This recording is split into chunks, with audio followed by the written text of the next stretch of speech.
ओम नमो भगवते वासुदेवाय। ओम नमो भगवते वासुदेवाय। ओम नमो भगवते वासुदेवाय। ओम अज्ञानतिमिरान्धस्य ज्ञानञ्जनशलाकया चक्षुरुन्मीलितं येन तस्मै श्री গুরুভে নমঃ। হরে কৃষ্ণা। সমস্ত ভক্তবৃন্দকে আমার সশ্রদ্ধ প্রণাম। আমরা প্রতিদিনের ন্যায় ভগবদ গীতার ক্লাসে সকালবেলায় আমরা ভগবদ গীতার ক্লাস করি। ভগবদ গীতা ভগবানের পবিত্র মুখের বাণী আমরা শ্রবণ করি। আমরা চেষ্টা করি সেইগুলো কিভাবে আমাদের জীবনের মধ্যে ধীরে ধীরে আনা যায়। আমরা ভগবদ গীতা সম্পূর্ণরূপে অনেকবারই পঠন করেছি। আর রিসেন্টলি আমরা ভগবদ গীতা শেষ করেছি। আবার কাল থেকে পুনরায় আমরা কাল 15 তারিখ, তো 15 তারিখ থেকে পুনরায় আমাদের প্রথম জায়গা থেকে শুরু হবে। তবে এর মধ্যে একটু পরিবর্তন হবে। আমরা আর একটা সাবজেক্টকে ঢোকানোর চেষ্টা করব আপনাদের। অত্যন্ত আনন্দের কথা আমি শেয়ার করব যে আপনারা অনেক দিন ধরেই শুনতে চান। তো সেটি হচ্ছে চৈতন্য চরিতামৃত। সপ্তাহে 2 দিন করে আপনাদের ক্লাস হবে। আর কি কি বারে হবে সেটা আমরা স্থির করব। আর তার সঙ্গে ভাগবতমের ক্লাস না করলে চৈতন্য চরিতামৃত ঠিক বোঝা যায় না, হ্যাঁ? তো ভাগবতমের ক্লাস তো আমাদের সন্ধ্যাবেলায় হয়। তো যারা জয়েন করতে পারবেন জয়েন করবেন, কিন্তু ক্লাসটি হয় হিন্দিতে। তো ওই ক্লাসটির হিন্দির রেকর্ডিং আমার কাছে থাকে। যারা জয়েন করতে পারবেন না তারা রেকর্ডিংগুলো শুনবেন, সেগুলো খুব ইন্টারেস্টিং। এবং হিন্দি কিছু একটা কঠিন না। তারপর আমার মতো ব্যক্তি যে হিন্দি ভালো জানে না, সে যখন বলে বাংলা মিশিয়েই বলে, তো চিন্তার কিছু নেই, বাংলার মতোই মনে হবে। হ্যাঁ, তো আপনারা শুনতে পারেন। তবে আমরা খুব শীঘ্রই চৈতন্য চরিতামৃত চালু করতে যাচ্ছি, যেটা মূল বিষয়। আর চৈতন্য চরিতামৃত মেনলি সংস্কৃত এবং বাংলার উপরে আছে, হ্যাঁ, সংস্কৃত এবং বাংলা। তাই আমাদের বাঙালি হওয়ার জন্য আমাদের একটা খুব সুবিধা আছে যে আমরা ভাষাটা খুব সহজে বুঝতে পারবো। আপনারা জেনে জেনে আশ্চর্য হবেন যে এই চৈতন্য চরিতামৃতর রস আস্বাদন করার জন্য মায়াপুরে এসে বিভিন্ন অঞ্চলের বা ভারতের বিভিন্ন রাজ্যের বাসিন্দারা আসেন, এসে বাংলা শেখেন প্রথমে। ভারতের বাইরে থেকে অনেকেই, ইংরেজ, ফ্রেঞ্চ, রাশিয়ান, তারা বাংলা শেখে শুধু চৈতন্য চরিতামৃতের রস আস্বাদন করার জন্য। আর আমরা জন্মগতভাবেই বাংলা জানি, হ্যাঁ? তাহলে আমরা কত ভাগ্যবান আপনারা ভাবুন। তাই চৈতন্য মহাপ্রভু চৈতন্য চরিতামৃতের মধ্যে এক জায়গায় উল্লেখ করা আছে, ভারত ভূমিতে জন্ম হইল যার, ভারত ভূমিতে জন্ম হইল যার, জন্ম সার্থক করি করো পরোপকার। তো আমরা ভারত ভূমিতে জন্মগ্রহণ করেছি, তার থেকেও বড় হচ্ছে বাংলায় জন্মগ্রহণ করেছি। এবং বাংলা জন্মগ্রহণ করি বা না করি, ল্যাঙ্গুয়েজটা আমরা জানি, এটা আমাদের কাছে সব থেকে বড় উপহার। আর এই ল্যাঙ্গুয়েজটা জেনে আমাদের সঠিকভাবে ব্যবহার করতে হবে। কিভাবে? চৈতন্য চরিতামৃতের রস আস্বাদন করতে। আমি আপনাদেরকে গ্যারান্টি দিচ্ছি, যখন আপনারা না চৈতন্য চরিতামৃত পড়বেন, আপনাদের ভক্তির সম্বন্ধে ভাবনা চেঞ্জ হয়ে যাবে। ভক্তিটাকে তখন মনে হবে না যে এই জপ করা মানেই ভক্তি, এই আম, ভগবানকে লাগানো ভক্তি। ভক্তি একটা হৃদয়ের স্বতঃস্ফূর্ত বিস্ফোরণ। আপনারা দেখবেন যে হৃদয় থেকে আপনাদের স্বতঃস্ফূর্তভাবে এক ধরনের বন্যা বয়ে যাচ্ছে, বা নদী প্রবাহিত হচ্ছে। কোথায় থেকে? হৃদয় থেকে। তো এটা সম্পূর্ণ অনুভূতি এবং অনুভবের ব্যাপার। তাই আপনারা প্রত্যেকে সেটির রস আস্বাদন করতে পারবেন। আমি খুব কনফিডেন্ট যে আপনারা পারবেন। আর আপনাদেরকে একটা আমি দায়িত্ব দিয়েছি যে কাল থেকে যখন আমাদের নতুন ক্লাস শুরু হবে, ভগবদ গীতা দিয়ে শুরু করব। তো আপনারা একটু চেষ্টা করুন যাতে বেশি বেশি সংখ্যায় ভক্তরা সুযোগ পায়। আমি এই জন্য বলছি সুযোগ। আপনারা শুধু ভাববেন যে আপনারা আজকে যারা যুক্ত হয়ে আছেন, তারা প্রথম দিনে কি এরকম ভক্তি করব বলে এসেছিলেন? না। হয় কেউ লালচে এসেছিলেন যে সার্টিফিকেট পাবো, বা কেউ ভেবেছিলেন একটু জ্ঞান অর্জন করি। কিন্তু আজকের দিনে দাঁড়িয়ে আপনাদের আগের যে বিষয়গুলো সেগুলো অনেক ঠুনকো মনে হচ্ছে না? যে সার্টিফিকেট বা একটু জ্ঞান, আপনাদের জীবনের মাহাত্ম্য আপনারা বুঝতে পাচ্ছেন। কালকে এক মাতাজির সঙ্গে কথা হচ্ছিল, আছেন উনি, নাম বলছি না। উনি সত্যি মানে তার হৃদয়ের অনুভূতি তিনি ব্যক্ত করছিলেন যে তিনি কিভাবে শিখেছেন বা শিখতে পারছেন। আমি চাই আমি জানি প্রত্যেকে আপনারা এই জিনিসটা উপলব্ধি করছেন এবং শিখছেন। সেটাই হবে চরম প্রাপ্তি, আমাদের তো চরম প্রাপ্তি। তবে আমরা আমাদের মধ্যে সীমাবদ্ধ থাকব না। আমরা কারো না কারো দয়াতে করুণাতে আমরা এই জ্ঞান প্রাপ্ত করার সুযোগ পেয়েছি। আর আপনিও কারোর কাছে এই জ্ঞান করুণা পাইয়ে দেওয়ার একটু ব্যবস্থা করুন, হ্যাঁ, যাতে অন্য কেউ, অনেকজন হাহাকার করছে জ্ঞান পাওয়ার জন্য, শুধু আপনাদেরকে পাইপটা দিয়ে দিতে হবে জলের, হ্যাঁ। চাতকের মতো অনেকেই বসে আছে, কিন্তু আপনাদের পাইপটা পৌঁছে দিতে হবে। যাদের এই জলের প্রয়োজন, যাদের এই জ্ঞানের প্রয়োজন, যাদের ভক্তির মার্গে আনার জন্য আপনার সাহায্যের প্রয়োজন, তাই একটু হয়তো এক্সট্রা মাইল আপনাকে এফোর্ট নিতে হবে। দিলীপ মণ্ডল প্রভু কালকে 4 জনকে যুক্ত করেছে, 4 জনকে। ঠিক আছে, তারা আস্তে আস্তে চেষ্টা করবে। তবে প্রথম দিনই যদি আমরা ভগবানের পরম বাণী শুনিয়ে দিই, তাহলে সে গ্রহণ করতে পারবে না। তার জন্য ক্ষেত্র প্রস্তুত করতে হবে, তাই না?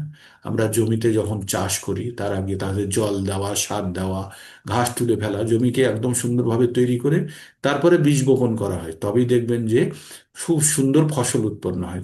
আর প্রথম দিনই যদি আমি ভগবানের পরম বাণী শুনিয়ে দিই আর তার যদি প্রস্তুতি না থাকে, তাহলে সে গ্রহণ করতে পারবে না। তাই আমাদেরকে ধীরে ধীরে অগ্রসর হতে হবে।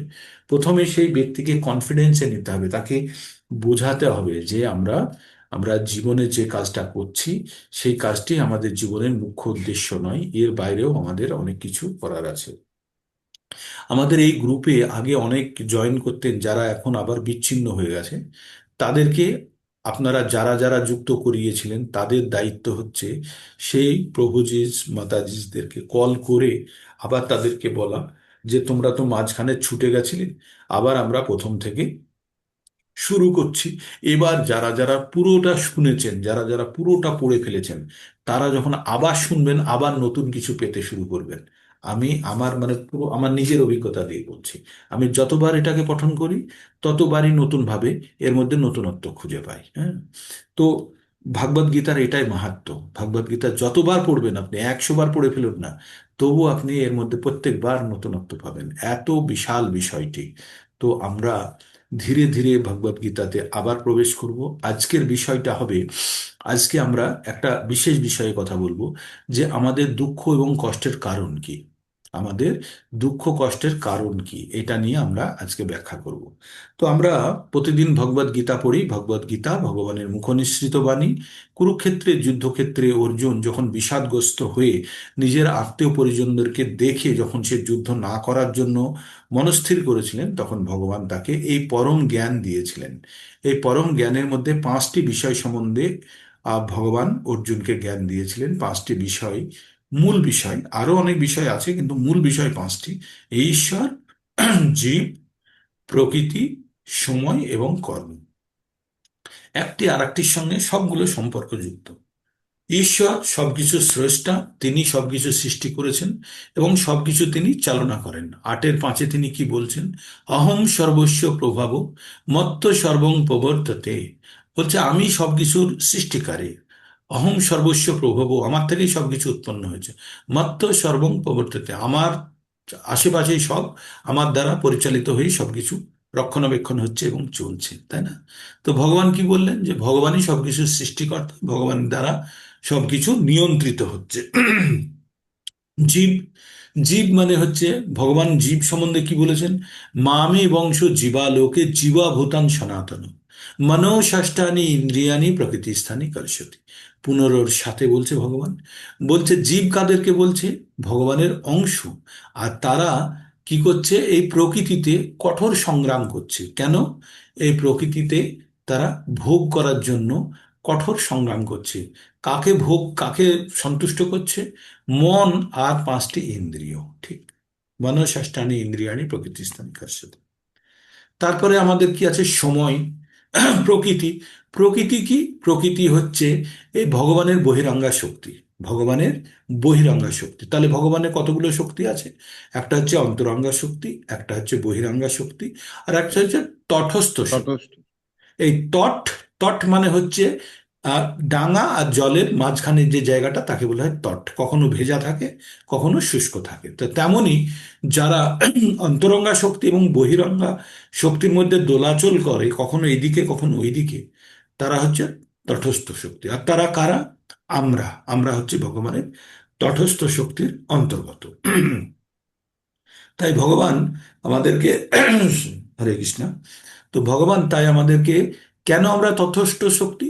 তাহলে ভগবানের বহিরঙ্গ শক্তি না হয় আমরা বললাম প্রকৃতি, তাহলে অন্তরঙ্গ শক্তি কি? চিন্ময় শক্তি, ভগবানের আহ্লাদিনী শক্তি। রাধারানীকে বলা হয় ভগবানের অন্তরঙ্গ শক্তি। আর বহিরঙ্গা শক্তিকে দুর্গা দেবী।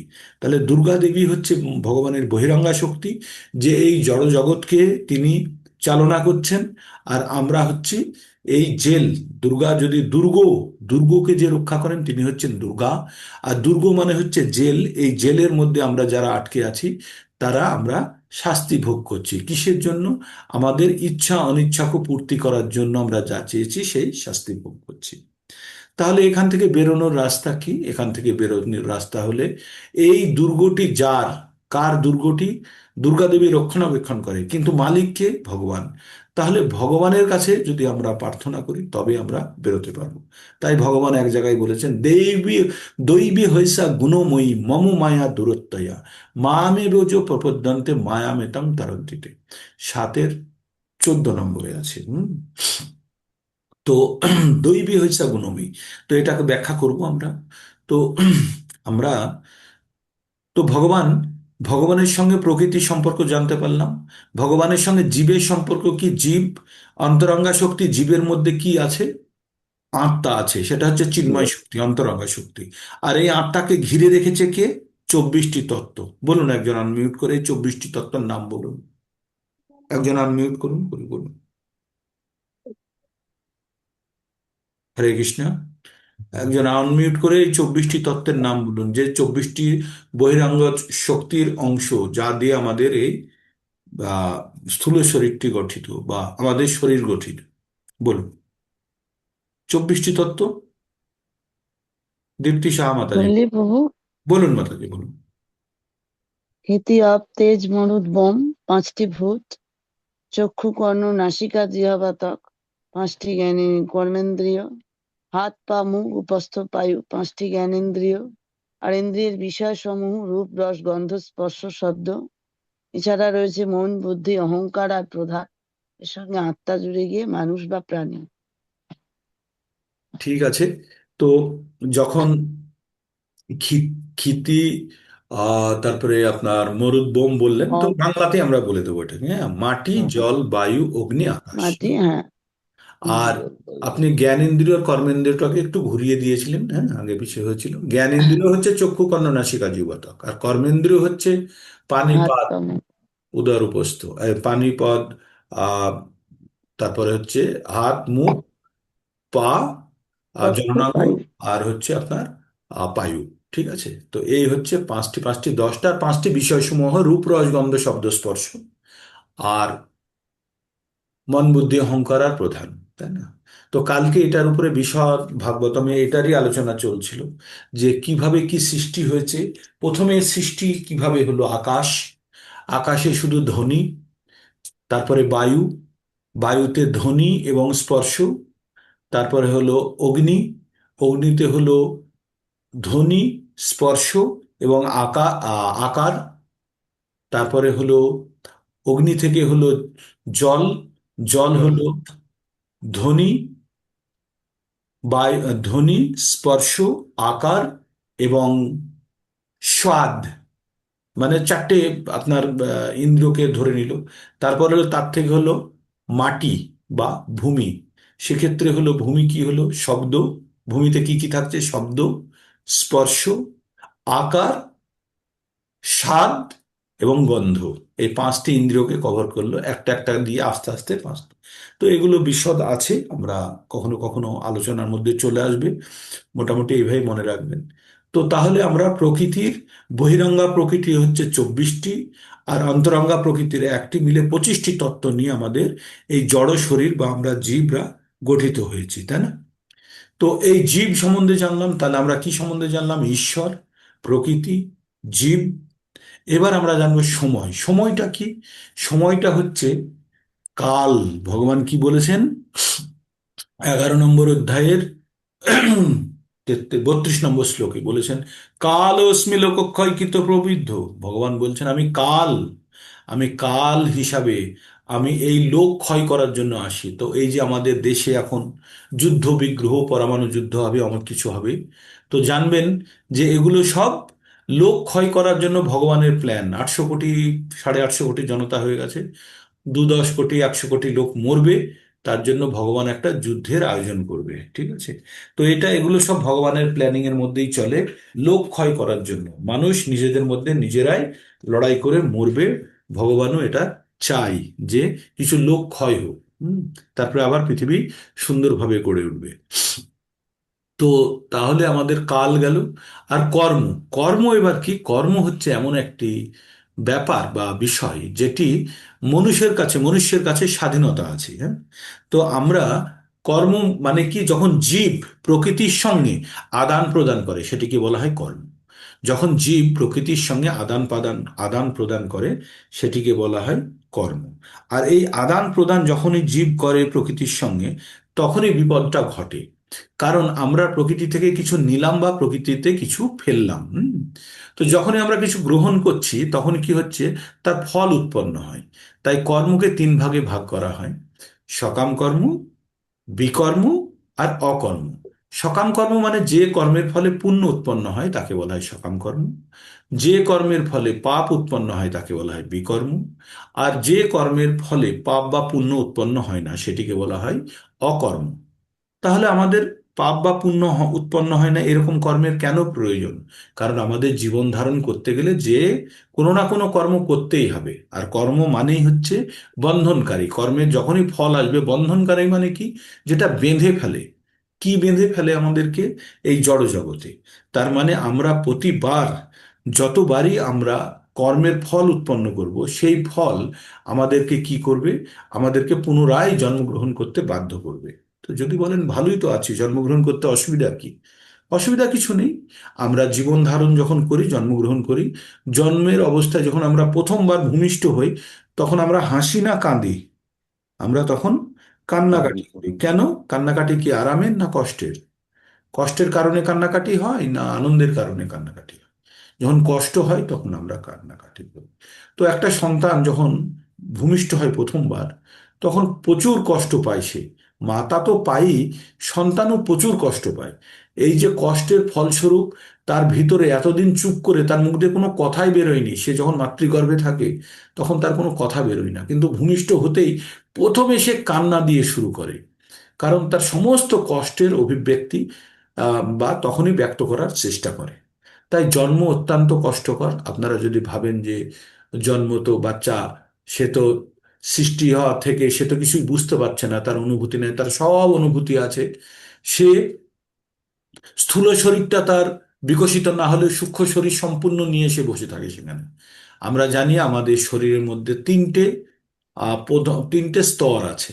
একটা হচ্ছে আত্মা, তারপরে হচ্ছে মন বুদ্ধি অহংকার, আর তারপরের আবরণ হচ্ছে আমাদের 5টি তত্ত্ব দিয়ে তৈরি। কি? ভূমি অপ নল খং, ভূমি অপ নল বায়ু, মাটি জল বায়ু আকাশ। মানে যেটা স্থূল শরীরটা, যেটা আমাদের মাটি বায়ু অগ্নি আকাশ জল দিয়ে তৈরি, আমাদের এই স্থূল শরীরটা, তাই না? তাহলে এই স্থূল শরীর, তার ভিতরে আছে সূক্ষ্ম শরীর, মানে আমাদের আছে বহির্বাস, তারপরে আছে অন্তর্বাস, তারপরে আছে আত্মা। তো তেমনি আত্মা, তারপরে হচ্ছে সূক্ষ্ম শরীর অন্তর্বাস রূপী, তারপরে হচ্ছে স্থূল শরীর মানে আমাদের বাইরের শরীরটি। এতদূর পর্যন্ত বোঝা গেল। এবার এই সূক্ষ্ম শরীর মন বুদ্ধি অহংকার, সে এই মানে বাইরের যে আমাদের স্থূল শরীরটাকে চালনা করে। আর কার থেকে বুদ্ধি নিয়ে, কার থেকে নির্দেশ নিয়ে? বুদ্ধির থেকে। বুদ্ধি বুদ্ধি কার থেকে নির্দেশনা নেয়? আত্মার থেকে। তাহলে আত্মা পরোক্ষভাবে চালনা করে কিন্তু সক্রিয়ভাবে নয়। আত্মা শুধু শরীরটাকে জাগিয়ে রেখেছে, জীবন্ত করে রেখেছে। আর তার ইচ্ছাগুলো নিয়ে বসে আছে, কোন মন বুদ্ধি অহংকারের মধ্যে আত্মার পুরনো ইচ্ছাগুলো নিয়ে বসে আছে। এইবার আত্মার কমিউনিকেশন ইন্দ্রিয়ের সঙ্গে হয় না। আত্মার কমিউনিকেশন হয় সূক্ষ্ম শরীরের সঙ্গে, আর সূক্ষ্ম শরীরের সকলের সঙ্গে হয় না। আত্মার যোগাযোগ হয় শুধু বুদ্ধির সঙ্গে। তাহলে বুদ্ধি, সূক্ষ্ম শরীরের শেষে থাকে বুদ্ধি, আর বুদ্ধির সঙ্গে যুক্ত থাকে আত্মা। এবার সূক্ষ্ম শরীর কি করে? সূক্ষ্ম শরীরের আবার মন যেটি, সেটা হচ্ছে সূক্ষ্ম শরীরের বাইরের দিকের অংশ। হ্যাঁ, এই মন আমাদের কার সঙ্গে যুক্ত আছে? আমাদের বিভিন্ন ইন্দ্রিয় সমূহের সঙ্গে যুক্ত আছে। ইন্দ্রিয়গুলি কোথায় আছে? আমাদের জড় শরীরে আছে। তাহলে জড় শরীরের থেকে কি ভালো? ইন্দ্রিয়গুলি ভালো। ইন্দ্রিয়ের থেকে কি ভালো? মন। আর মনের থেকে ভালো বুদ্ধি। আর বুদ্ধির থেকে আত্মা। এটা হচ্ছে হায়ারকি কিসের? যে কোনটা উন্নত শ্রেণীর। তাহলে আমাদের জড় শরীরের কোনো দাম নেই যদি ইন্দ্রিয়গুলি কাজ না করে। যখন কারোর অপারেশন হয়, তখন তার গায়ে একটা ইঞ্জেকশন মারা হয়। সেই ইঞ্জেকশনটা দিয়ে কি করা হয়? তার ইন্দ্রিয় সমূহকে অবশ করে দেওয়া হয়। কাটার ব্যথাটা অবশ্যই থাকে, কিন্তু তার মন বা মস্তিষ্ক পর্যন্ত পৌঁছতে পারে না, তাই না? আর একজনের যখন অপারেশন করা হয় অ্যানেস্থেসিয়া দিয়ে, তখন তার কি কষ্ট হয় না? কষ্টটা হচ্ছে, কিন্তু কষ্টটা সে অনুভব করতে পারছে না।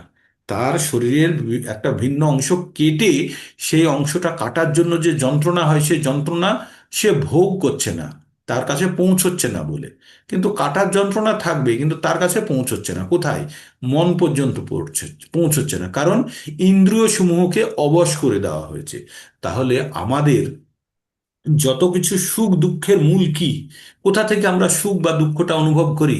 আমাদের ইন্দ্রিয় দ্বারা। তাহলে আমাদের ইন্দ্রিয়গুলি কে কে? চক্ষু, কর্ণ, নাসিকা, জিহ্বা, ত্বক।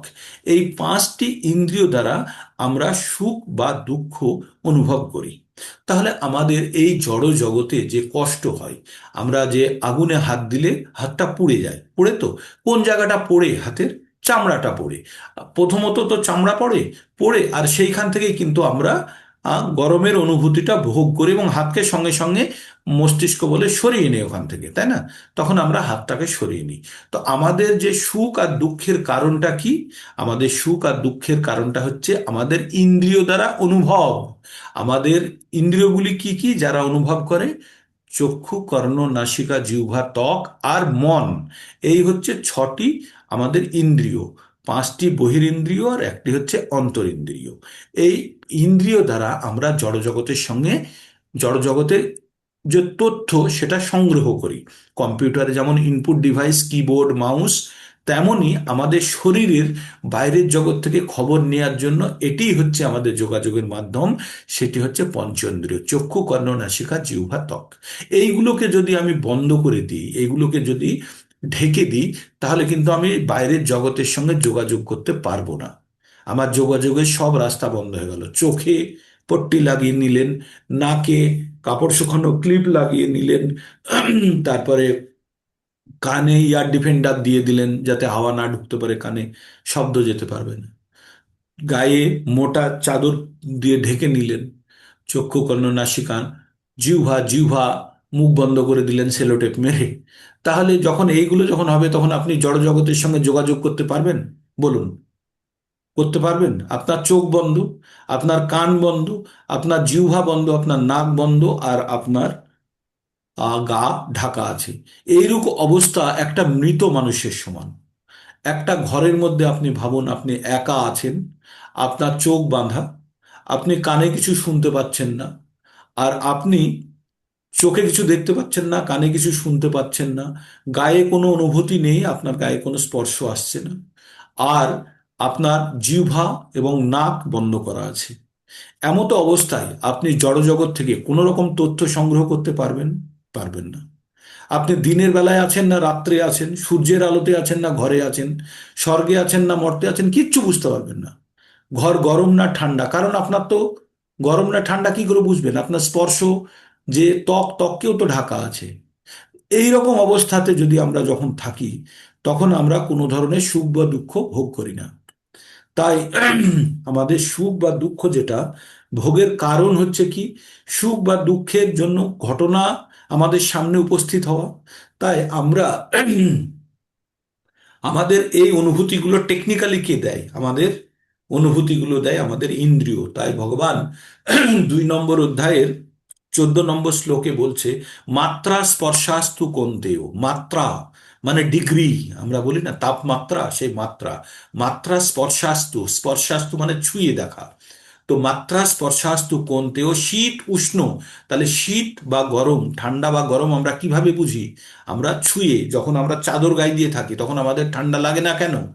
তখন আমাদের চাদরটা কি নিজে গরম না, বাইরের ঠান্ডা হাওয়া এসে আমাদের ত্বককে, আমাদের চামড়াকে স্পর্শ করতে পারছে না, তাই আমরা বাইরের ঠান্ডাটা অনুভব করি না। এখন আপনারা সবাই চাদর গায়ে দিয়ে আছেন, কম্বল গায়ে দিয়ে আছেন, তাই না? বা মোটা জামা পরে আছেন, যার দ্বারা বাইরের হাওয়া যেন আপনার ত্বককে স্পর্শ না করে, সেই জন্য আমরা কি করি, ত্বককে আলাদা করে রাখি। তাই আমাদের ঠান্ডা, আর তখন আমাদের দেহের নিজস্ব তাপমাত্রা বাইরে বেরোতে পারে না, তাই আমাদের ঠিক অনুভূতি হয় বা ঠান্ডা লাগে না। তো তেমনি ভগবান বলছেন, মাত্রা স্পর্শাস্তু কোন্তেও, শীত উষ্ণ সুখ দুঃখদা। তো সুখ এবং দুঃখ কিসের মতো? অগামী অপায়নী অনিত্য। এটা অগামী, আসে, অপায়নী চলে যায়, অনিত্য এটা স্থায়ী নয়। তাং তিতিক্ষস্য ভারত। হে অর্জুন, তুমি কিছুটা ধৈর্য ধরো। তার মানে আমাদের জীবনে সুখ এবং দুঃখ আসে, আসবে, এটা জীবনের একটি অংশ। কারণ সুখ আর দুঃখ আমাদের জীবনের অভিন্ন অংশ। যারা এই জড় জগতে যারা জীবন নিয়ে এসছে, তাদের সুখ এবং দুঃখ ভোগ করতেই হবে। সেই জন্যই তো আমরা এসেছি। তাহলে আমাদের এখান থেকে দুটো জিনিস জানতে হবে, এই সুখ দুঃখ ভোগ করা, এই জ্ঞানকে আমাদের সংগ্রহ করতে হবে, করে যাতে আর না ভোগ করতে হয় তার ব্যবস্থা করতে হবে। আর যখন বর্তমানে যখন ভোগ করব, তখন কি করে কমসে কম ভোগ করা যায় সেটার চেষ্টা করব। আর এই ভোগের কথা কিন্তু ভুললে হবে না, মস্তিষ্কের মধ্যে বসিয়ে নিতে হবে যে আমি কষ্ট ভোগ করেছি, আমি আর কষ্ট ভোগ করতে চাই না। এই জন্মের সঙ্গেই আমাদের আরো তিনটে ঘটনা যুক্ত হয়ে যায়। জন্ম যার হয়েছে সে একদিন বুড়ো হবে, হবে না, হবে না, প্রত্যেকে আমরা বুড়ো হব, অনেকে হয়েই গেছি। হ্যাঁ, আমরা বুড়ো হয়ে যাব। সেই 17-18 বছরের মধ্যে ইয়াং ডাইনামিক ভাব নষ্ট হয়ে গেছে। এখন মাথার চুল পড়ে গেছে, মুখ টুক ঝুলে যাচ্ছে, চোখ মুখ গর্তের ভিতরে চলে যাচ্ছে, তাই না? তার মানে তখন যে চকচকে ভাব, একদম তারুণ্য, সেসব সব শেষ হয়ে গেছে। কোথায় গেল সেগুলো? সেগুলো প্রত্যেকের জীবনে এগুলো ঘটবে। তাই আমাদের জীবনে সময়ের ভিতরে যারা আমরা আছি, আমাদের মধ্যে এই পরিবর্তন অবশ্যম্ভাবী। প্রত্যেকটা ব্যক্তি একদিন বৃদ্ধ হবে, যদি অকাল মৃত্যু না হয়। এটা হবেই, যার জন্ম হয়েছে সে বৃদ্ধ হবেই, যদি অকাল মৃত্যু না হয়। আর কি হবে? সে ব্যাধিগ্রস্ত হবেই, সে অসুস্থ হয়ে পড়বে।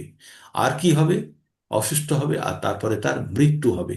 যখন আমরা একটা গাড়ি কিনে আনি, কোনো গাড়ি, সেই গাড়িটি অনেক দিন ব্যবহার করতে করতে করতে গাড়িটি যখন বড় বুড়ো হয়ে যাবে, গাড়িটা যখন বয়স হয়ে যাবে, তখন গাড়ির বিভিন্ন যন্ত্রাংশ খারাপ হতে শুরু করবে, করবেই।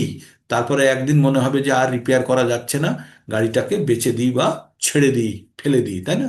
তো তেমনই আমাদের শরীর একদিন ধীরে ধীরে পুরানো হয়ে যাবে, পুরানো বস্ত্রের ন্যায় হয়ে যাবে। তখন ভগবান কি বলছে, আমরা এই শরীরটিকে ত্যাগ করে আবার আর একটি শরীর ধারণ করব।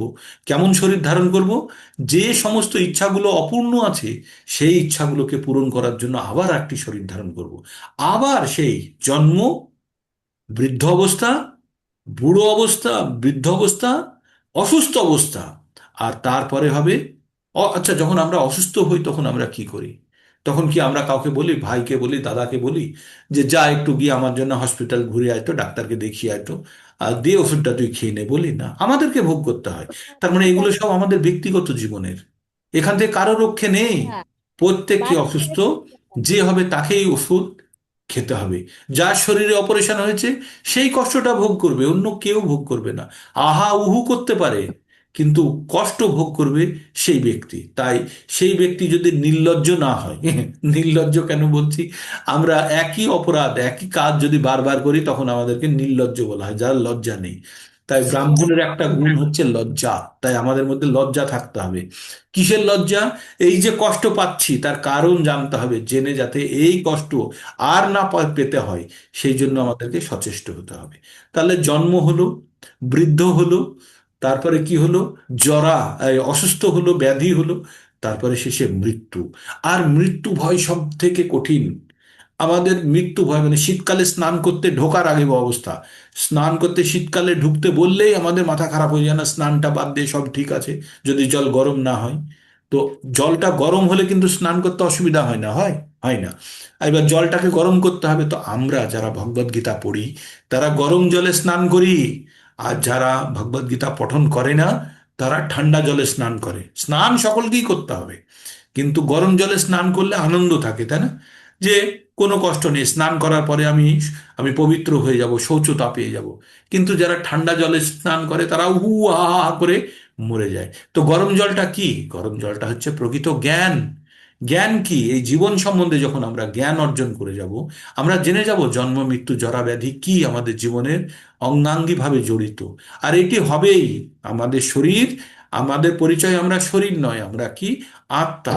তাই আমরা যখন জেনে যাব যে এই শরীর আমাদের একবার পরিবর্তন করতে হবে, তাই তখন আমরা কিন্তু আর মৃত্যুকে ভয় পাবো না। তাই 2 নম্বর অধ্যায়ের 40 নম্বর শ্লোকে বলা হয়েছে, নেহাভি ক্রমণাশস্তি প্রত্যাবায়না বিদ্যতে স্বল্পমপস্য ধর্মস্য ত্রয়াতে মহাতো ভয়াত, না অধিক্রম অস্তি, না অধিক্রম নাশস্তি। কি বলছে? যে এটার হ্রাস হয় না, মৃত্যুর সঙ্গে এটা কখনো নষ্ট হয় না। কোনটার? স্বল্পমপস্য ধর্মস্য, একটু যদি আমরা ধর্মের পথে অগ্রগতি করে থাকি সেটা কখনো নাশ হয় না। কি হয়? এটা কি করে আমাদের? ত্রয়াতে মহাতো ভয়াত, আমাদের মহান ভয় থেকে আমাদেরকে বাঁচায়। মহান ভয় কি? আমাদের জীবনের সব থেকে বড় ভয় কি? মৃত্যু ভয়। আর মৃত্যু ভয় থেকে কে বাঁচাবে আপনাকে? মৃত্যু থেকে বাঁচাবে না, মৃত্যু ভয় থেকে বাঁচাবে। মৃত্যু ভয় কি? এই ঠান্ডা জলে স্নান করা। তাই যদি আপনি, যদি আপনার কাছে যদি জ্ঞান চলে আসে, আপনার যদি জল গরম হয়, তাহলে স্নান করতে অসুবিধা আছে? নেই, কষ্ট নেই।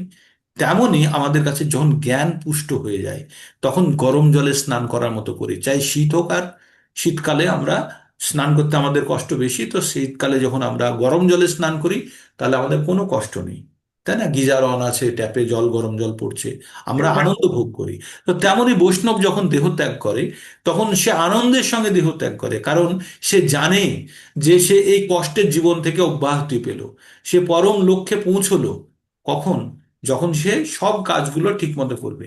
একটি ছাত্র যখন সম্পূর্ণভাবে গ্রন্থ পড়ে, পুস্তক পড়ে খুব ভালো প্রিপারেশন নিয়েছে, তখন সে পরীক্ষার জন্য খুব উৎসুক থাকে, তাই না? কিন্তু যে পড়েনি সে পরীক্ষাকে দেখে সব সময় ভয় পায়। কিন্তু যে ভালো ছাত্র, যে খুব ভালোভাবে পড়েছে, সে ভাবে কখন পরীক্ষাটা হবে আর আমি সব যেগুলো জানি সেগুলো গিয়ে সব লিখে ফেলবো, তাই না? তেমনি এই জীবনে আমরা যারা ভগবানের উপাসনা করার চেষ্টা করছি বা করছি, তারা আমরা জানি যে এই দেহ ত্যাগ সময়ের অপেক্ষা মাত্র। আর এই দেহ ত্যাগের পরে আমাদের পরম গন্তব্যস্থল অলরেডি আমাদের স্থির হয়ে আছে। কিন্তু যদি আমাদের প্রিপারেশন ঠিক না হয় তাহলে আমাদের সব সময়তেই মনে ভয় থাকবে যে এই তো মৃত্যু এসে গেল, আমার এতগুলো কাজ বাকি থাকলো, ভগবানের ভক্তি করতে পারলাম না, তাহলে কি হবে? তাহলে কি হবে? তাহলে তো বিপদ হবে। তাহলে এই বিপদ থেকে বাঁচার জন্য এখনই আমরা যে যে অবস্থাতেই আছি সেখান থেকে ভগবত ভক্তিতে লীন হতে হবে। এটি আমাদের নিত্য কর্ম। আমাদের 2 ধরনের কর্ম, একটি হচ্ছে নিত্য কর্ম আর একটি হচ্ছে নৈমিত্তিক কর্ম। নিত্য কর্ম মানে হচ্ছে যেটার জন্য আমি অফিসে যাই, অফিসের কাজ করাটা, সেটা হচ্ছে নিত্য কর্ম। আর নৈমিত্তিক কর্ম হচ্ছে অফিসে যাওয়ার আসা। তাহলে আমাদের জীবন ধারণ হচ্ছে নৈমিত্তিক কর্ম, জীবনটাকে বাঁচিয়ে রাখা। আর নিত্যকর্ম কি? ভগবানের সেবা করা। তাই বলছে জীবের এই স্বরূপ হয় কৃষ্ণের নিত্য দাস। আমাদের জানতে হবে আমাদের প্রকৃত পরিচয় কি। আমরা যখন আমাদের পরিচয় ভুলে যাই, ভুলে মিথ্যা অহংকারে আমরা জড়িত থাকি, তখনই আমরা যত সুখ দুঃখ ভোগ করতে থাকি। আর আমরা এই যে জীবনটা পেয়েছি কেন? আমরা বিগত জীবনে আমরা অনেক কিছু কামনা বাসনা নিয়ে এসেছি, হ্যাঁ, অনেক কিছু, এই চাই সেই চাই, তো ভগবান বলেছে চল নেই। আর আমরা যখন এই বর্তমান জীবনে এসেছি প্রত্যেকটা মুহূর্তে আমরা আমাদের জীবনের কষ্ট ভোগ করছি, কারণ এই যে আমরা প্রকৃতির উপরে কর্তৃত্ব করার চেষ্টা করি। আমরা 13 নম্বর অধ্যায়ের আমরা আহ 21 নম্বর শ্লোকে আমরা দেখেছি, কি দেখেছি? আমরা দেখেছি যে কার্য কারণ কর্তৃত্বে হেতুর প্রকৃতির উচ্চতে। ঠিক আছে? যে কার্য কারণ কর্তৃত্বে, আহ 1 মিনিট, এখানে একটু হয়তো কিছু একটা একটা শব্দ মিস করছি। কার্য কারণ কর্তৃত্বে হেতুর প্রকৃতির উচ্চতে কি বলছে? যে কাজ, যত কিছু প্রকৃতিতে যত কিছু কাজ হয় সব কিছুর হেতু হচ্ছে প্রকৃতি। প্রকৃতিতে যত কিছু কাজ হচ্ছে, কজ অ্যান্ড ইফেক্ট, একটা কাজের একটা ফল বেরোনোর জন্য একটা কর্ম চলছে, সেই কর্মের ফলস্বরূপ প্রকৃতিতে আমরা যা কিছু দেখছি তা প্রকৃতির কারণেই হচ্ছে। আর কি বলছে, পুরুষহ সুখ দুঃখ নাম। আর পুরুষ মানে হচ্ছে স্ত্রী পুরুষ নয়, যারা জন্মগ্রহণ করেছে পৃথিবীতে, যারা প্রকৃতিকে ভোগ করে তারাই হচ্ছে সব পুরুষ। আর কি বলছে, পুরুষহ সুখ দুঃখ নাম। সুখ আর দুঃখ ভোগ করে কেন? ভোক্তুতে হেতুর উচ্চতে।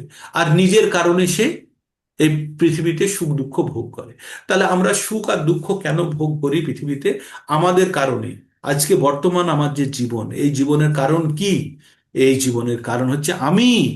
আমি ভোগ করতে চেয়েছি। আমি চেয়েছি জীবনকে এইভাবে ভোগ করতে, কবে? পূর্ববর্তী জীবনে। আর পরীক্ষায় আমি ক্লাস 6-এ যেমন পরীক্ষা দেবো তেমন আমার রোল নাম্বার তৈরি হবে ক্লাস 7-এ, তাই না? ক্লাস 6-এর ফাইনাল পরীক্ষার রেজাল্টের উপরেই তো আমার, বা সব সেমিস্টারের নম্বরের উপরেই তো আমার 7-এর রোল নাম্বার হবে। তো তেমনি আমি বিগত জীবনে যে সমস্ত কার্যকলাপ করেছি তার ফলস্বরূপ বর্তমান জীবনটা পেয়েছি। আর ফলের সঙ্গে আর একটা জিনিস যুক্ত ছিল, সেটি হচ্ছে আমার অন্তিম ইচ্ছা। ইয়াম ইয়াম ব্যাপী শরণ ভাবম ত্যাজ তন্তে কলেবরম তম তমে বৈতি কোন্তে ও সদা তদ্ভাব ভাবিতঃ। 8.6 ভগবান বলছে, যা যা ভেবে কেউ অন্তিম ইচ্ছা নিয়ে, যা যা ভেবে কেউ দেহত্যাগ করেছে, সেগুলি সব সময় সে পরবর্তী জীবনে সেইগুলিই পাবে। আর কি কি কি ভেবে দেহত্যাগ করে? যা সারাদিন সে করতে থাকে সেটি সে ভেবে মৃত্যুর সময়তে সেগুলোই ভাবনা চিন্তা করে। তাহলে আমাদের সব সময় কি করতে হবে? আমাদেরকে মৃত্যুর সময় আমাদেরকে ভগবান আর একটা ফর্মুলা দিয়েছে, কি বলেছে? অন্তকালে চ মামেব শরণ মুক্তা কলেবরম जो প্রয়াতি সমদ্ভাব ইয়াতি নাস্তত্র সংশয়। ভগবান বললেন, মৃত্যুর সময় যে ভগবানকে স্মরণ করে দেহত্যাগ করবে সে অবশ্যই ভগবানকে প্রাপ্ত করবে, তাতে কোনো সংশয় নেই। কিন্তু ভগবানকে ভুলে কেউ যদি অন্য কিছু স্মরণ করে তাহলে সে অন্য কিছু পাবে, তাতেও কোনো সন্দেহ নেই। তাহলে আমরা যারা আজকে মন্দিরে বসে এই কথাগুলো শুনছি বা আলোচনা করছি, আমরা কেউ ভগবানকে স্মরণ করিনি। আমরা কি করেছি? আমরা এই জীবনটাকে চেয়েছি, এই এরকম একটা জীবন চেয়েছি যে জীবনের ফলস্বরূপ আর আমাদের কর্মফলের সহায়তায় আমরা এই জীবনটা পেয়েছি। তার মানে ক্লাস 7-এর রোল নাম্বার আমাদের ফিক্স হয়ে গেল ক্লাস 6-এর পরীক্ষার ফল দিয়ে, ঠিক? এবার ক্লাস 8-এর কি রোল নাম্বার হবে সেটি সম্পূর্ণভাবে নির্ভর করছে ক্লাস 7-এ কিভাবে পরীক্ষা দেয়, তাই না?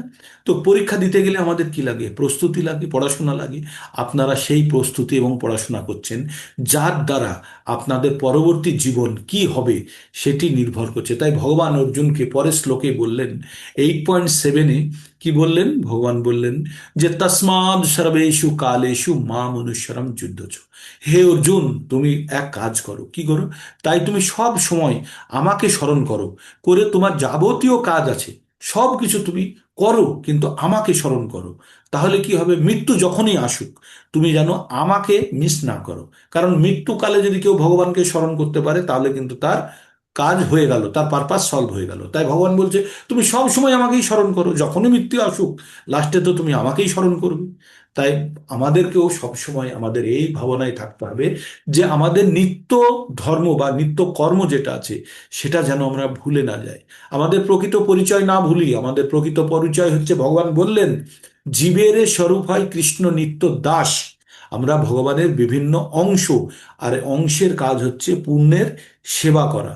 তাই আমরা যখনই আমরা নিজের ইন্দ্রিয় ভোগ করতে চাই তখনই কিন্তু আমাদেরকে নিজেদেরকে কষ্টের মধ্যে জড়িয়ে ফেলি, যখনই। তাই আমাদের বলছে যে আমাদের ইন্দ্রিয় তৃপ্তি, নিজের ইন্দ্রিয়কে যখন ভগবানের সেবায় যুক্ত করব তখনই হবে আমাদের প্রকৃত সেবা অর্পণ। তাই ভগবান চৈতন্য চরিতামৃততে কালকেও আপনাদের বলছিলাম, সর্ব উপাধি বিনির্মুক্তম। আমাদের সব ধরনের উপাধিকে ত্যাগ করতে হবে। কি উপাধি? আমি মোটা, আমি লম্বা, আমি বেটে, আমি ফর্সা, আমি কালো, আমি স্ত্রী, আমি পুরুষ, আমি হিন্দু, আমি মুসলমান, আমি খ্রিস্টান, আমি জৈন, আমি ব্রাহ্মণ, আমি ক্ষত্রিয়, বৈশ্য, শূদ্র, আমি ভারতীয়, আমেরিকান। এগুলো সব আমাদের কি? দেহাত্মগত আমাদের পরিচয়, আমাদের দেহের পরিচয়। এই পরিচয়কে যখন আমরা ভুলবো, এই পরিচয়কে যতক্ষণ না পর্যন্ত ভুল পাচ্ছি ততক্ষণ পর্যন্ত আত্মা কিন্তু আমাদের পরিশুদ্ধ হচ্ছে না। আর আত্মা যতক্ষণ না পর্যন্ত নির্মল হবে আমাদের আত্মা নির্মল হবে কখন? যখন আমরা দেহাত্মবোধ থেকে আমরা নিজেদেরকে আত্মা রূপে ভাবতে শুরু করব। আর যখনই আত্মা রূপে ভাবতে শুরু করব, তখনই কিন্তু আমাদের আত্মা পরিশুদ্ধ হবে। আর পরিশুদ্ধ অবস্থায় তখন যদি আমাদের ইন্দ্রিয় দ্বারা আমরা ভগবানের সেবা করি, তখন হবে, সেটাকে বলছে ভক্তি। তাই বলছে সর্ব উপাধি বিনির্মুক্তম, সর্ব উপাধি বিনির্মুক্তম মানে মুক্ত হয়ে, তৎপরাত্মেন নির্মলং, তখন আমাদের কি হচ্ছে? আত্মাটা নির্মল হচ্ছে, তৎপরাত্মেন নির্মলং। ঋষিকেশ মানে ভগবান, ঋষিকেন তার ইন্দ্রিয় সমূহের, ঋষিকেন ঋষিকেশ, ঋষিকেন ঋষিকেশ সেবনং, তখন সেবা করা, কার সেবা করছি আমি? ঋষিকেশের ঋষিকেন, ঋষিকেশ মানে হচ্ছে ভগবান, আর তার ইন্দ্রিয় সেবা করাটা কি হচ্ছে? সেটাই হচ্ছে আমার সেবা করাটাই হচ্ছে ভক্তির উচ্চতে, সেটাকে ভক্তি বলা হচ্ছে। তাহলে ভক্তি হচ্ছে যখন আমাদের আত্মাকে পরিশুদ্ধ করে যখন আমরা ভগবানের সেবা করব, সেটি হচ্ছে ভক্তি। হ্যাঁ, তো এই ভক্তি করার মাধ্যমে কি হবে? আমাদের যে ইন্দ্রিয় সমূহকে ভোগ করার প্রবণতা নষ্ট হবে। আর ইন্দ্রিয় ভোগ করার প্রবণতা নষ্ট হলেই ধীরে ধীরে আমরা গুণাতীত স্তরের দিকে যেতে থাকবো। আর গুণাতীত স্তর থেকে যেটাকে বলা হয় ব্রহ্মভূত অবস্থা, ব্রহ্মভূত অবস্থায় পৌঁছে গেলে মানুষকে আর জন্ম মৃত্যু চক্রে আসতে হয় না, কারণ সেখান থেকে সে পরম গতি লাভ করে। কি বলছে? ব্রহ্মভূত প্রসন্নাত্মা না শোচতি না কাঙ্ক্ষতি, সম সর্বেষু ভূতেষু মদ্ভক্তি লভতে পরাম। বলছে যখন সে ব্রহ্মভূত অবস্থায় চলে যায়, গুণাতীত অবস্থায় চলে যায়, জড়জাগতিক কোনো জিনিসের প্রতি তার আকাঙ্ক্ষা নেই, সর্বদা ভগবানের সেবায় যুক্ত, এইরকম অবস্থায় মানুষকে কি বলছে? ব্রহ্মভূত অবস্থা। সে সমস্ত জিনিসের জন্য উদাসীন, কোনো জিনিসে কিছু যায় আসে না। সে পৃথিবীর কোথায় আছে, কোন জায়গায় আছে, কিচ্ছুতে সে একটা পরিচয় নিয়ে বেঁচে আছে, সে ভগবানের নিত্য দাস, আর সে ভগবানের সেবায় যুক্ত। তো এই রকম অবস্থায় যখন কেউ থাকে, তখন সেটা হচ্ছে ব্রহ্মভূত অবস্থা। আর ব্রহ্মভূত অবস্থাতে হলে সে জীবিত বা মৃতর মধ্যে কোনো পার্থক্য নেই, সে জীবিত অবস্থাতেও সে ভগবানের চরম সাক্ষাৎকার করে থাকে, এবং মৃত্যুর পরেও সে ভগবানের আশ্রয় পেয়ে থাকে। তো ব্রহ্মভূত অবস্থায় থাকলে মানুষ কোনো সুখ বা দুঃখ ভোগ করে না। তাই বলছে ব্রহ্মভূত প্রসন্ন আত্মা না শোচতি না কাঙ্ক্ষতি, কোনো কিছুর আকাঙ্ক্ষাও করে না, আর কোনো জিনিসের জন্য তার পস্তাও নেই। হ্যাঁ, সম সর্বেষু ভূতেষু, প্রত্যেকের প্রতি সমভাবা সম্পন্ন, মদ ভক্তি লাভতে পারাম, সে আমার পরম ভক্তির দ্বারা সে পরম ধাম লাভ করে, সে পরম লক্ষ্য লাভ করে। তো তাহলে আমাদের সুখ দুঃখের কারণ হচ্ছে আমাদের জীবনের ইন্দ্রিয় তৃপ্তি বা ইন্দ্রিয় ভোগ করার প্রবণতাই হচ্ছে আমাদের মূল কারণ। কিসের কারণ? আমাদের কষ্টের কারণ। আর যখনই আমরা এই ইন্দ্রিয় ভোগ করার জন্য আমরা প্রবণতা ব্যক্ত করব, তখনই কিন্তু আমরা সমস্ত প্রকার কষ্ট ভোগ করব। তাই আমাদেরকে এই জ্ঞান অর্জন করার পরে আমাদের খুব সতর্কভাবে আমাদের জীবনের গতি দিশা নির্ধারণ করতে হবে। আপনাদের মনে হতে পারে এই সব কথা শুনে কি সংসার ফংসার সব বন্ধ করে দেবো? না, সংসার চলবে। কিসের জন্য সংসার চলবে? এই জীবনের প্রকৃত উদ্দেশ্যকে সাধন করার জন্য। সংসার হচ্ছে আমাদের নৈমিত্তিক ধর্ম, নৈমিত্তিক কর্ম। আর আমাদের জীবনের পরম লক্ষ্য কি? ভগবানের চরণ আশ্রয়। আর সেটি পেতে গেলে কি করতে হবে? আমাদের ভগবত ভক্তিতে আমাদের লীন হতে হবে। আর লীন হওয়ার জন্য আমাদের এই বর্তমান শরীরটাকে বাঁচিয়ে রাখতে হবে। বাঁচিয়ে রাখার জন্য আমাদের যে যতখানি নৈমিত্তিক কর্ম করার দরকার করব। কিন্তু নৈমিত্তিক কর্মের জন্যই যদি জীবন ধারণ করি, তাহলে আবার একটা জীবন ব্যর্থ করলাম। তাই ভগবদ গীতা ভাগবতমে এক জায়গায় বলা আছে, 9 নম্বর ক্যান্টোতে 11 নম্বর অধ্যায়ের 29 নম্বর শ্লোকে বলা আছে, লব্ধা সুদুর্লভমেদম বহু সম্ভাবন্তে, লব্ধা সুদুর্লভমেদম বহু সম্ভাবন্তে, মনুষ্যম অর্থদাম অনিত্যম অপিহ ধীরঃ, তূর্ণাং যতেৎনাপতে তনু মৃত্যু যামন, নিশ্চয় বিষয় খলু সর্বত্র সাৎ। বলছে লব্ধা সুদুর্লভম ইদম বহু সম্ভাবন্তে, বলছে এই দুর্লভ মানব জীবন পেয়েছি অনেক জন্মের পরে, বহু সম্ভাবন্তে, অনেক, বহুনাম জন্ম নামান্তে, জ্ঞানমান মান প্রপদ্যতে বাসুদেব সর্বমিতির স্বমাহাত্মা সুদুর্লভ। বহুবার জ্ঞানীরা বারবার জন্মগ্রহণ করেছে, করে একবারও তারা জেনে যায় যে ভগবান কৃষ্ণ সবকিছুর মূল, আর তার সেবা করাই জীবনের চরম উদ্দেশ্য। তখন আর সে কোনো কিছুর বাঁধনে আটকা থাকে না। তাই বলছে সেই রকম মহাত্মা অতি দুর্লভ। তাই বলছে বহুনাম জন্ম নামান্তে জ্ঞানমান মান প্রপদ্যতে বাসুদেব সর্বমিতির, বাসুদেব সর্বমিতির মানে সবকিছুর কারণ। আর ভগবান সবকিছুর কারণ যে জেনে গেছে তত্ত্বভাবে, জন্মকর্ম চ মে দিব্যম এবং যে ব্যক্তি তত্ত্বত তক্তা দেহং পুনর্জন্ম নৈতি মামেতি স অর্জুন। জন্ম আর কর্ম ভগবানকে তত্ত্বগত রূপে যদি কেউ জেনে যায়, মৃত্যুর পরে তাকে আর শরীর ধারণ করতে হয় না। তাই জ্ঞানীরা বহুবার জন্মের পরে কারো কৃপাতে বা কোনো ভগবানের বিশেষ কৃপাতে তারা জানতে পারে ভগবান সবকিছু মূল। আর তখনই সে কি করে, সবকিছু বাদ দিয়ে সে ভগবানের সেবায় নিযুক্ত হয়, আর সে জন্ম মৃত্যুর চক্র থেকে বেরোতে পারে।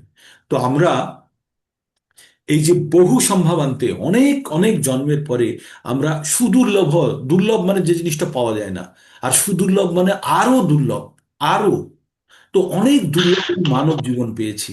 এই মানব জীবন পেয়ে যদি মনুষ্য জীবন পাইয়া রাধাকৃষ্ণ না ভুজিয়া জানিয়া শুনিয়া বিষ খাইনু, হরি হরি বিফলে জীবন গোয়াইনু, রাধাকৃষ্ণ না ভজিয়া হরি হরি বিফলে জীবন গুয়াইনু, মনুষ্য জীবন পায়া রাধাকৃষ্ণ না ভজিয়া জানিয়া শুনিয়া বিষ খাইনু, তাই না?